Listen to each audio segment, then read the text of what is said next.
Hello and welcome to episode 19 of the A Little Craft Room podcast. My name's Nicola and this is just my podcast where I talk about knitting, I talk about crochet, what I've made, what I've been making, and yeah, just kind of little things like that. I am across many social media platforms as A Little Craft Room. You can find some of them in the bar below. I will put some links in the video description. I am now also on Ko-fi as well, so if you like this content and you want to and are able to support it, you can go ahead and find me on Ko-fi as well. I'd be very much appreciative of anything anybody sends. So yeah, we are very much in the throes of autumn. It is miserable outside. I'm really hoping that the lighting's okay. I've got a light on over there, but despite it being midday, it is dark. It is really, really grim. I think we're in the middle of Storm Babette, I think this one is. So yeah, it is proper cuddly, cozy weather. So I've got my sweaters, I've got my little pumpkin here that I made last year. I'm having soup for lunch, and I have a chai latte, which is my current drink fixation. I'm loving these at the minute. So I'm really in the mood for some really cozy vibes. So yeah, let's get into it. So we're going to start off with what I'm wearing today, which some of you may recognise from previous episodes, and it is my finished Harlow v-neck sweater. I am so ecstatic doesn't even cover how happy I am with this. So I'm just gonna show you the full thing, including the back, with my improvised colour work on the cuffs and the hem. So this is not part of the pattern, this is my own kind of addition, my own little twist on it. So yeah, so this is a Caidree pattern. I think it came out this year. It was towards the earlier portion of this year, definitely. But I knew when I bought this yarn that I wanted an oversized v-neck style sweater. So even though I bought the yarn before the pattern came out, the second the pattern did come out, I was like, that's it, that's the one, that's what I want, that's what I want to make with it. So I'm really glad I waited with this yarn until the right pattern came along, because this was absolutely the right pattern for it. I adored it. I loved doing this pattern. It took about 5 months to complete, which is, you know, quite a long time. It would have been quicker if I hadn't done the colour work, because that was my own edition. I designed it myself I used Stitch Fiddle, and it would have been a lot quicker if I hadn't done the colour work. I would literally have just zoomed along with it. But because I'd made it up, and the colour work on the bottom of the body, those rounds were big, the 200 and something stitches per round, so it did get like a little long to do my colour work. So I was kind of doing it in fits and starts, just kind of doing as much as I could like stand to do, and then putting it down, and then grabbing it again, and then putting it down. But in the last couple of weeks, I don't know, maybe I saw like the light at the end of the tunnel or something, but I've just had a burst with it. And the second I got that colour work done, I was like, oh, there we go, you know, I can see it finishing now. So it would have been a lot quicker if it hadn't been for this colour work. But yeah, the second I got that hem colour work done, I flew with it. I knew it would grow when it blocked, and it still grew more than expected. So I have turned the cuffs up a little bit. They're not so long unturned up that it's unusable. Like so you can just about see the fingers, and I did want it to be like an oversized sleeve, but when it grew so much with blocking, it was a bit more than I'd anticipated. So I've turned the cuffs up, but I think that just adds to the squidgy feeling. So I'm not mad about that, not at all. The only thing that I would have changed if I did it again was this shoulder band that goes across the back. If I move my hair out of the way. So this shoulder band, if I were to make this again, I would go up another needle size, because I think that one was up one needle size to the rest of the body, and I think I'd go up again if I were to do it again, because that was definitely kind of pulling. I mean, I really blocked it. I blocked that bit like hard, just to make sure that it wasn't pulling the rest in. And it has worked, to be honest. That really kind of severe blocking has definitely worked. It's stretched it out a bit, but yeah, I think if I were to do it again, I would go up another needle size just to really make sure, because I have slightly broad shoulders anyway, very, very flat. Nobody can accuse me of having slopey shoulders. So I know that that's also like a my body thing rather than a pattern thing. But yeah, if I were to do this again, I would absolutely make sure that that was an even larger needle size than the pattern recommends. But yeah, it's not... If it were anything other than like the first thing you did in the pattern, I would have considered pulling it back, but you literally start with that band. So if I were to pull that back, I would pull the entire thing back, and that wasn't happening, not after the length of time it took me. But like I said, it blocked out anyway, so not too much of an issue.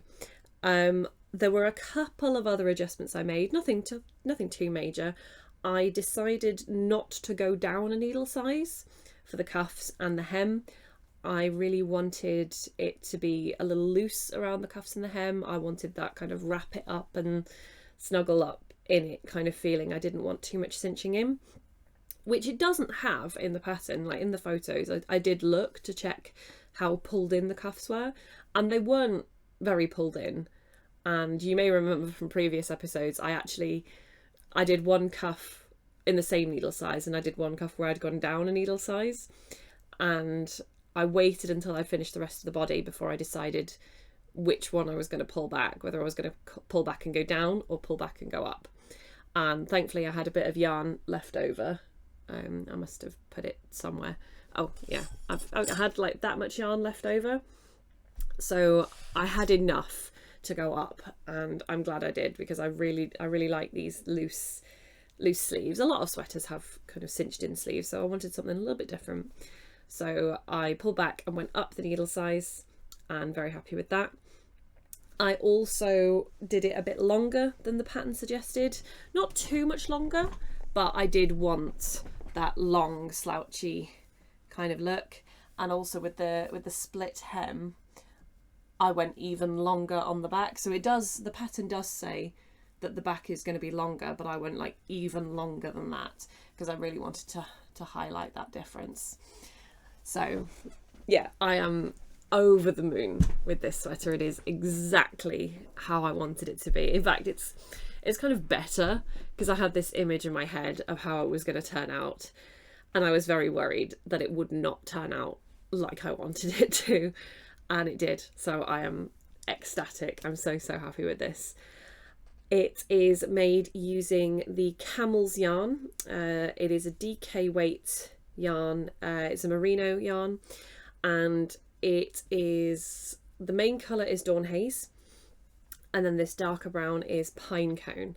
So when I went to Stitch Fest Southwest last year, I bought 4 skeins of this Dawn Haze, fell in love with it the second I saw it. I was like, I need to find something to make with that. I don't often do that. I often pick the project first and then find the yarn for it. But I saw this yarn and I desperately wanted something in that yarn. So bought that, got home, started looking for what kind of thing I wanted to make with it. And like I said, I knew that I wanted like a large snuggly v-neck. And it was at that point that I realised 4 skeins would not be enough for what I wanted for that yarn, and I debated just kind of giving in and making something smaller, but I'm really stubborn, so I was like, no, I want to make this. So I did message Hannah at the Camel's Yarn and say, look, I bought this, do you happen to have another 2 skeins in the same colourway? And she said no. She said she didn't have any. So that was where the kind of the colour work idea came in. So I bought the Pine Cone colours and thought, why not, let's just have a go. At this point I'd never done any colour work knitting, so to decide that I was going to design my own and just put it into an existing pattern felt very brave. It felt like I was pushing my luck a little bit, but I cannot express how happy I am with this. Yeah, I'm ecstatic. I'm so excited. And like I said, I used Stitch Fiddle to plot out my colour work, and it blocked beautifully. I don't want to take this off. I really don't. It is so snuggly, and I keep saying how happy I am with it because I can't get over it. I'm so excited. So yeah, and I finished it at the perfect time as well, because like I said, the weather is disgusting. It is stormy, raining, windy, and this is exactly what I want to be wearing, just snuggled up on the sofa with a book and a cup of tea. It's everything I dreamed it would be. So I'm so happy with it. Yeah, so the Harlow V-neck sweater by Caidree in the Camel's Yarn Dawn Hazen Pinecone, finally finished after 5 months of working on it. So yeah, that is today's finished object for you. Well, no, that's what I'm wearing. There are more finished objects. And in fact, it was a bit of a struggle to pick which one I wanted to wear for this podcast. And to be honest, up until about 20 minutes ago, I still hadn't decided. Because I do have one more finished sweater, which is my Rockpool sweater by Lily Kate Makes. And I finished this really not very long after episode 18 finished. I knew I would. I knew I'd finish it very quickly. So yeah, Lily Kate Makes pattern, because of course I feel like my whole life is just like a Lily Kate Makes kind of shrine or something. I have so many of her patterns. I really love her as a designer. And this has broken my new record for the fastest sweater I've ever knit. That record was only 2 weeks old and I broke it. So previously it was my Accentuating Crew Neck by Zanette Knits. I managed that in 3 weeks. This one, I knit this in its entirety in 2 weeks, 2 days. I really just zoomed through this. I did it so quickly. I have already worn it out. I wore it to the 3 bags full wool market in Liscard a few weeks ago and had a lot of compliments on it, particularly the sleeves, which are a very interesting kind of construction. I haven't used this kind of stitch pattern before, so it was really nice to try something new. I did make a bit of a mistake on this stitch pattern. I think I started to switch off, and I'm not confident on that stitch pattern to be switching off. I'm not confident enough to do that, but I was switching off. I was watching something and just going with it, and it wasn't until I looked at it and I was like, oh no. And I did think, I was like, can I just leave it and just force it right in a row's time? And then I thought no, because to me that was too obvious, and I hate ripping knitting back. Like, I'm far happier to rip back on crochet than I am on knitting. But I thought, no, I need to fix this. And I tried to be really clever, and I thought, no, I'll just pull back just the bit I did wrong and then kind of pick up the stitches again and knit it back. I was in over my head on that one. It did not work at all. I made such a mess with it, and it took about 3 hours to pull everything back that I'd completely messed it up, and I was so frustrated because again I knew that this was possibly going to be my fastest ever knit, and I lost 3 hours just pulling back the huge mess I'd made.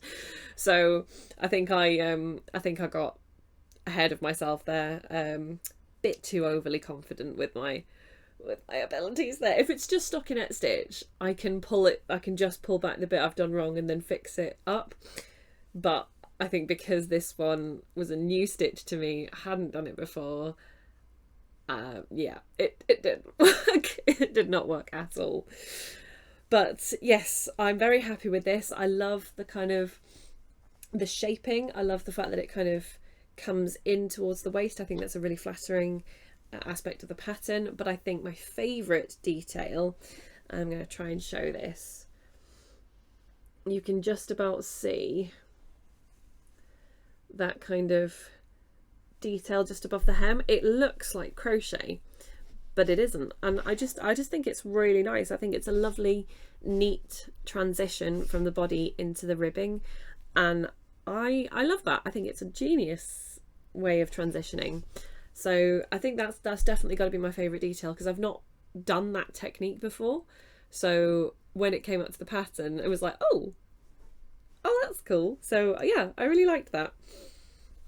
But one of the main stars of this is the yarn, and I think this definitely needs some credit for how quickly I knitted this up, because I just wanted to see the yarn in the fabric. I love this. So this yarn was gifted, actually. This is Arcane Fibre Works. It's in their DK weight in the colourway Cherry Tea. I've been in love with this yarn since the first photo they posted on Instagram. I adored it, and they were very, very kind enough to send me some. I am an affiliate with them, so there is a little link. I'm going to put a link in my bio, because if you order with my link, you can get 10% off your first order. So yeah, they sent me this, and I knew I needed to pick something really nice to make with it. I knew I wanted something that would really show off the yarn, and the original sample of the Rockpool sweater was in a variegated yarn, so I thought, oh, okay, that'll be quite nice. And I just really liked the link to the idea of like rock pool, and the colours would be pooling, and that made me happy. I liked that little nod there to the fact that a variegated yarn would look really nice in this. And actually the pooling, I was really impressed with this. I didn't exactly know how it would pool up, but the sleeves, you know, I didn't do it, you know, it wasn't intentional, but I love that they've just kind of spiraled with the colour. That was a happy surprise. So I love how they turned out. And I made the first one and I could see it spiralling. I was like, God, I hope the second one does the same thing, because otherwise that will look really quite odd. But no, it has, and I really like how it's turned out. I'm so happy with this. Like I said, I have already worn it, and I imagine this is going to be a really good one for those days where kind of it's not very, very cold, because, you know, you've essentially got open sleeves, but you just want that little bit of warmth. Yeah, so another finished object, the Rockpool sweater by Lily Kate Makes in Arcane Fibre Works DK weight Cherry Tea. It is a merino nylon blend, I forgot to mention that, and it is now my fastest knit sweater to date, with 2 weeks 2 days. Yeah, I've been on a mission. I do have another finished object. Really have been on a mission. This one's a quick one though. I knitted another basic back loop beanie. I've forgotten the designer's name. It's the basic back loop beanie on Ravelry, and this one is it was for my fiance. I've made him one of these before. I've made him one in grey, and the grey one kind of had a bit of a flop on the back. It was like a loose kind of drapey beanie. I feel like there's a word for it that I'm forgetting. I don't know. But he wanted a slightly more fitted one without the kind of the drape at the back. So I made this. Really, really quick, super easy pattern. I used Shepye's Chunky Monkey. I think the colour was just called Navy. And this only took a matter of hours. It really, really quick. The basic idea, it's a free pattern. You can just find it on the designer's website, which I cannot remember the name, but like I said, it is on Ravelry. If you just search basic back loop beanie, it is on there. And yeah, it's just a rectangle. You gather the top and then turn down a kind of, it's not a cuff, like a rim. There you go, a brim. My words are failing me today. But yes, it is a very, very quick pattern. It's already been test worn. We were out on Dartmoor at the weekend, and it was definitely a hat kind of day. There was just enough of a wind to need a hat, so it's already had its test drive, and it passed. So yeah, just like a really super quick pattern, dead easy to make, really beginner friendly. Yeah, basic back loop beanie, in Shepye's Chunky Monkey. So that was a nice quick one. Nice quick one.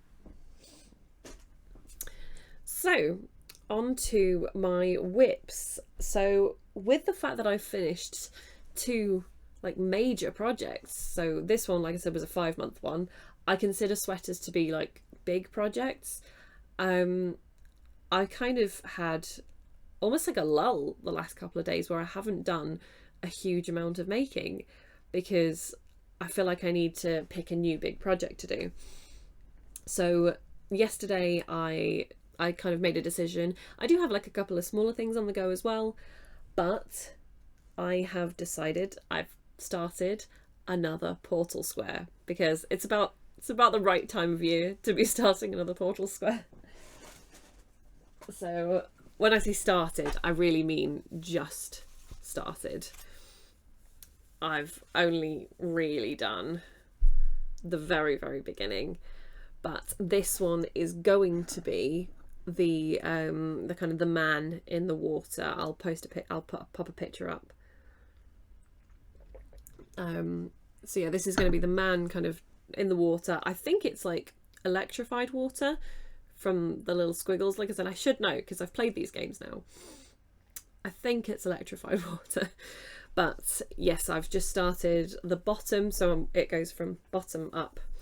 I've just made a start because I think with these portal squares, starting the square is always kind of the step that gets me going. Once I've got one started, I'm better at finishing them, but it's just starting it. So again, Stitch Fiddle, I love that website. I would like to say that it's sponsored. It's not. I just really like that website. So I use Stitch Fiddle to organise my colour work, and I have made a start. So with this one, this will be square number 4. I have... Oh, where's my cake? I don't know where the cake's gone. This will be square number 4. So this was the first one I made, the companion cube. I've got the Aperture Science logo, which is backwards. The Aperture Science logo. And I do have the cake somewhere. Oh, there it is.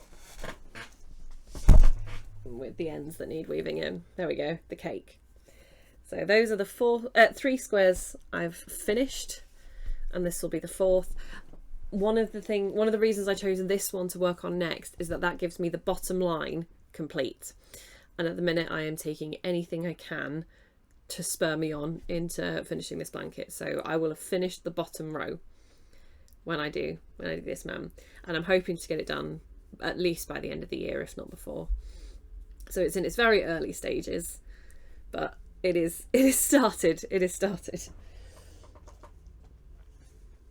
I've also been making some hand warmers, and this is it's an improvised pattern. So this is one I've just made up myself, and I'm actually kind of happy with how it's turned out. So it didn't really take me long. I've only finished the first one. The other one is still in progress somewhere.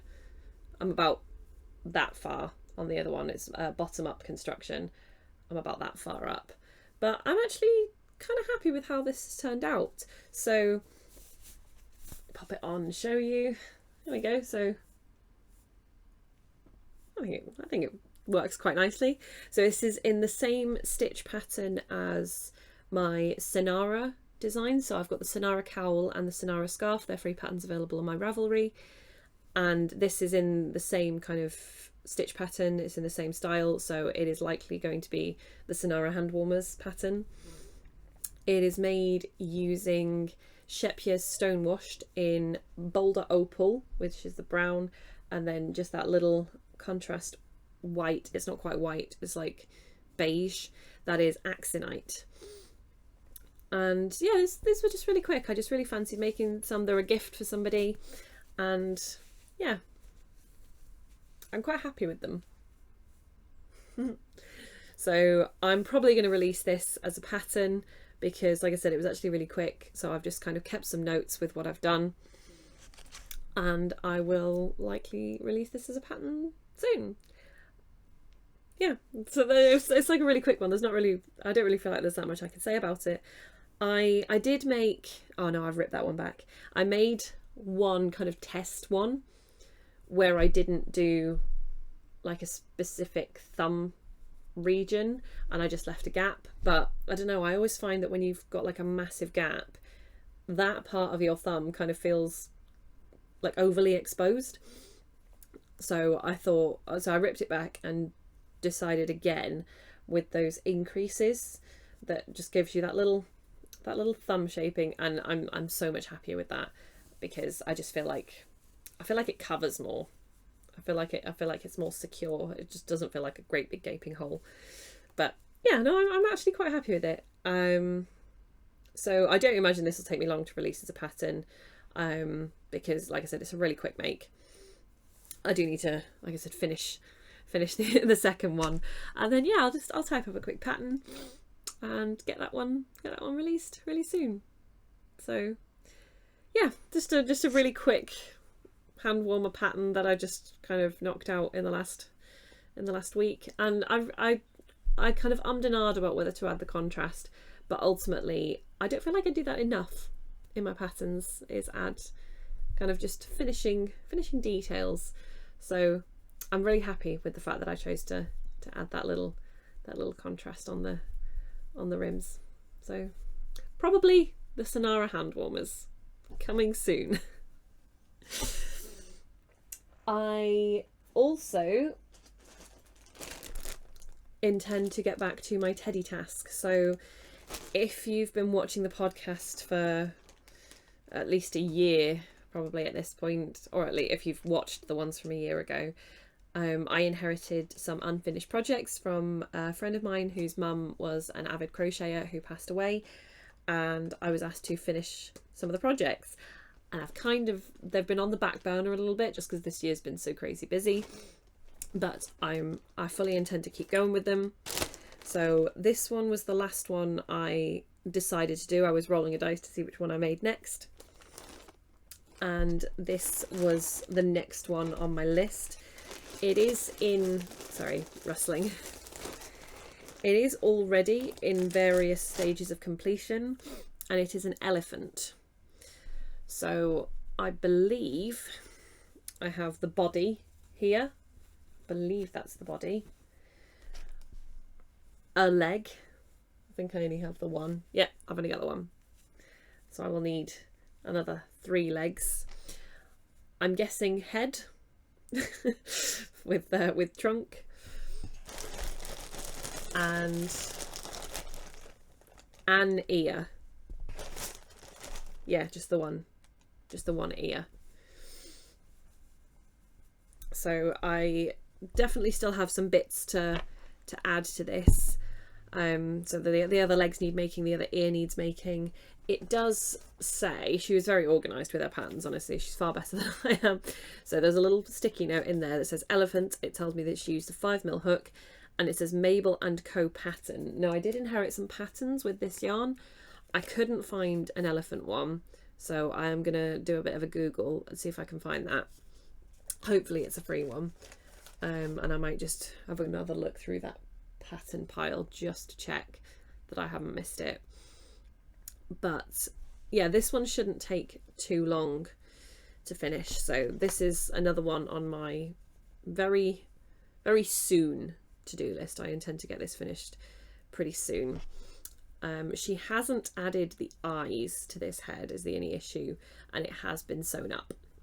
So I might have to do a little bit of magic to get this head with its eyes, because I mean, I don't know how she did it, but I tend to add the eyes before I stuff it so that I can get to the backs easily. So I might have to do a bit of wrangling to get these eyes in.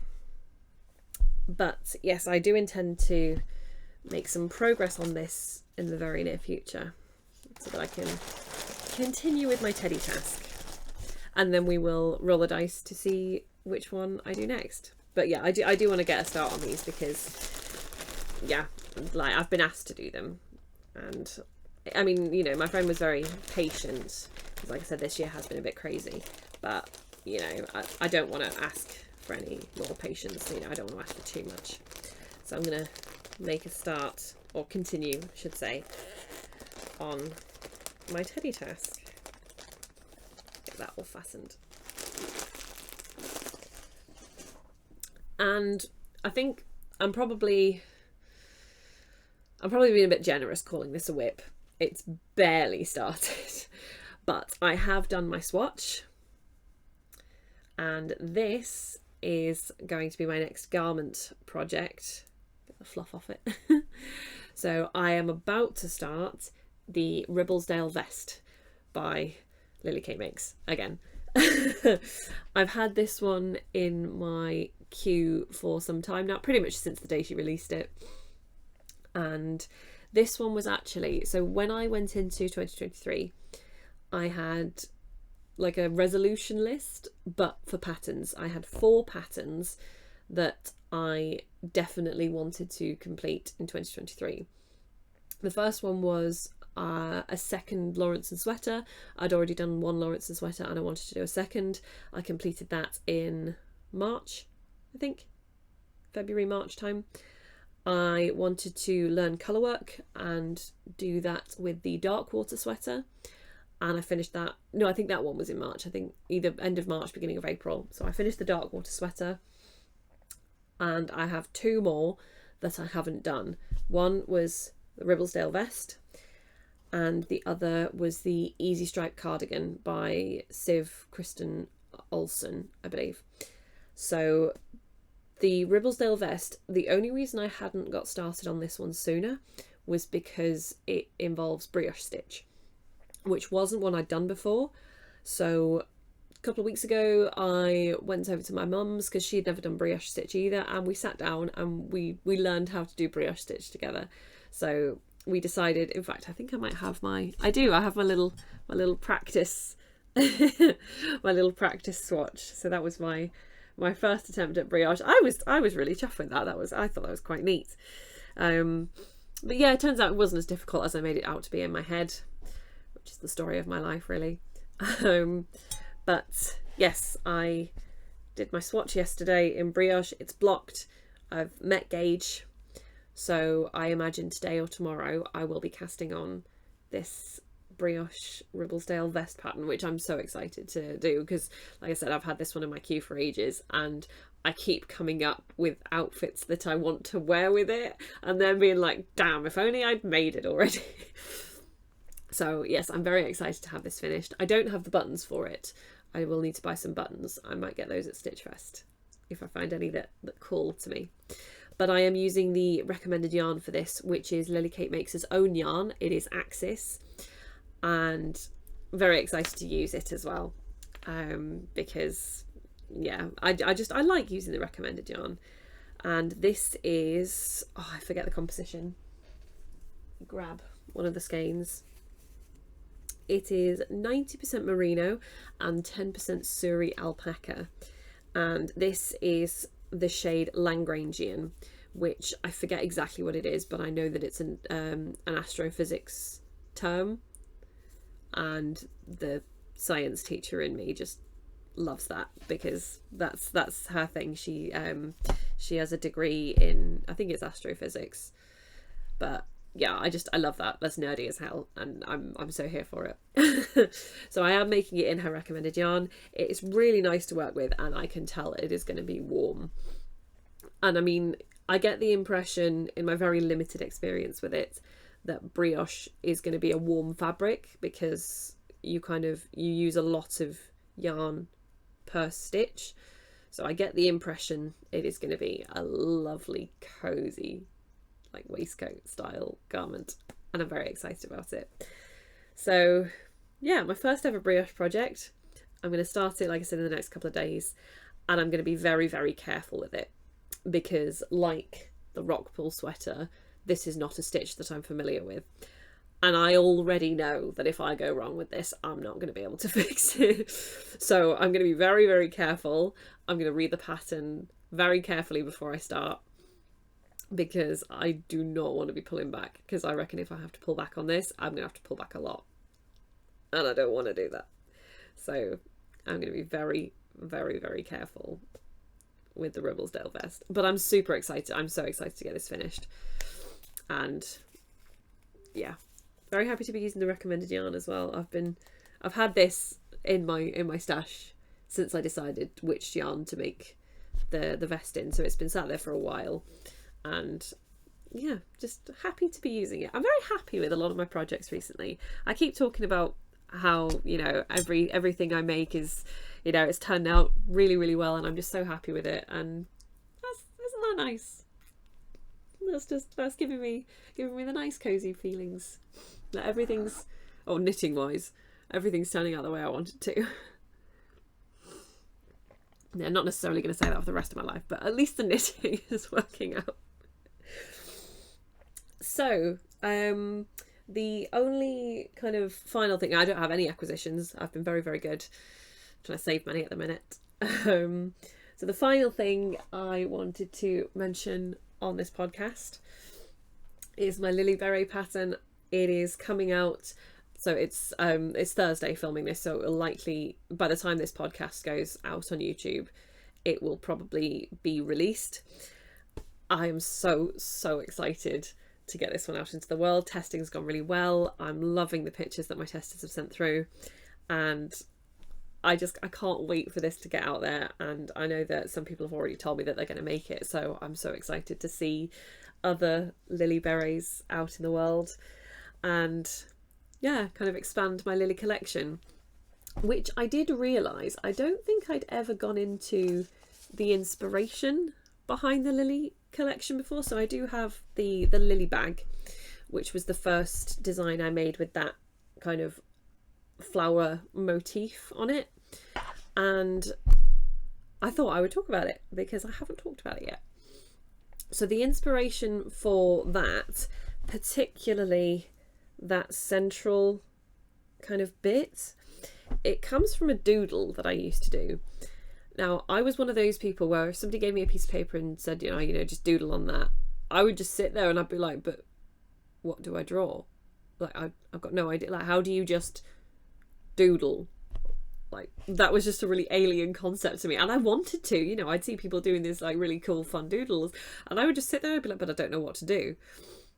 And then I think it was my maths teacher taught us how to do this little drawing with a compass. And he taught us, well, I kind of expanded on it. So he taught us the kind of the initial 6, like the 6 big kind of petals, where you literally just go along with a compass and draw curves in a circle. I imagine I'm not the first to have done it, but I decided to add kind of in between petals, and I was like, this is my new thing. This is what I do now. I draw these. And whenever anybody said, you know, you can do some doodling, I'd get my compass out and I would do loads and loads of these. And I was like, I'm going to perfect this. And this was the inspiration behind the Lily design. So it was a couple of years ago now. I can't remember when the Lily Beret first came out. I was kind of trying to play about with some yarn, trying to decide what to do. I knew I wanted to make like a motif thing, and I don't know what it was, that kind of doodle just popped into my head. I thought, I wonder if I can replicate that with crochet. And it actually really didn't take me long. I think within an hour I'd pretty much figured out how to do that with yarn. And then I was kind of sat there with this motif, and I was like, what do I do with it now? And I knew that I wanted to expand it, which is why I decided to do like the bigger petals. So they took a little longer to figure out. But yeah, that initial 12 petal flower. Is it 12? 1, 2, 3, 4, 5, 6, 7, 8, 9. Yeah, it is 12. Just checking. That initial 12 petal flower came from that doodle. Like I said, I think it was one of my maths teachers. I can't even remember which one. I just remember deciding that this was my thing now, and I draw these. That's my doodle. Like, some people drew like the super S's. Do you remember those? Some people did like animals. Some people did like kind of geometric patterns and designs. I did these. That was what I did. So yeah, that was the inspiration behind the Lily motif, and I fully intend to keep expanding the Lily collection as well. I've got a couple more ideas for Lily themed patterns that I want to do, so we will see where that goes. We'll watch this space. But yeah, super excited for this one to be released. The Lily Beret due to be released tomorrow from the time of recording this, and it is made in Cozy Kitchen fibres. They're merino silk, I believe, and it is in the colourway specifically dyed for this pattern, which is Cavoli, and I believe they're going to be offering it as a pack with the pattern. So I just can't wait to see everybody's. Oh, I love it. Which is my own pattern. I should, but but yeah, I'm so excited for this one to be released. And given that I have no acquisitions, that is going to be it for this podcast. I am doing a few workshops in and around the southwest in the coming weeks, and I am going to Stitch Fest. Very excited for Stitch Fest on the 4th and 5th of November. I think I'm probably going to be there on the Saturday. Haven't fully decided yet. I need to buy my tickets, but yeah, I can't wait. I'm so excited. So yeah, thank you very much for watching. I really hope you've enjoyed it. I am going to continue drinking my cozy chai latte, and I'm going to have some soup and sit with my book and watch the rain out of the window and do all of the snuggly cozy things. So I hope you have a wonderful rest of your day, and I will see you next time. Bye.